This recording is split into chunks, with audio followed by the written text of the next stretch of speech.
ఛత్తీస్గఢ్ లో మరోసారి కాల్పుల మూత మోగింది. భద్రతా బలగాలు మావోల మధ్య జరిగిన ఎదురు కాల్పుల్లో 20 మంది మావోయిస్టులు ఒక జవాను మృతి చెందారు.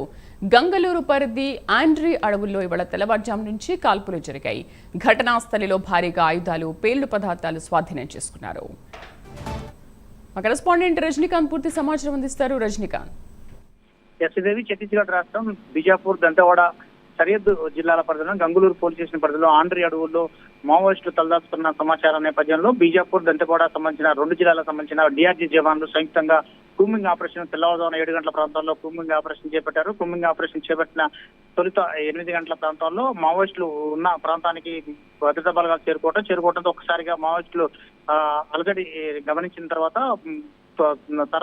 తొలుత మాత్రానికి భద్రతా బలగాలు కాల్పులు చేయగా మావోయిస్టులు కూడా ప్రతిగా కాల్పులు చేశారు.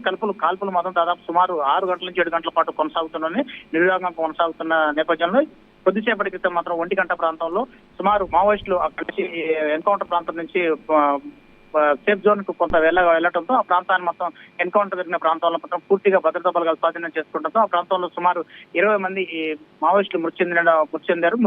మృతదేహాలను కూడా బిజాపూర్ జిల్లా ఏరియా ఆసుపత్రికి తరలిస్తున్నారు. పెద్ద మొత్తంలో అక్కడ ఆటోమేటిక్ ఆయుధాలతో పాటు మన్నుగుడు సామాగ్రిని కూడా పూర్తిగా స్వాధీనం చేసుకున్న పరిస్థితి నెలకొన్నాయి.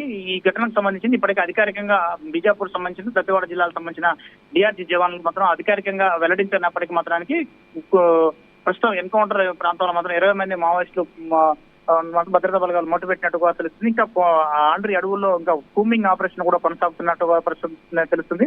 ఆండ్రీ అడవుల్లో ఇది 3వ ఎన్కౌంటర్ అని చెప్పేసి డిఆర్జీ జవాన్లు చెప్తున్న పరిస్థితులు నెలకొన్నాయి. శ్రీదేవి. Thank you Rajani.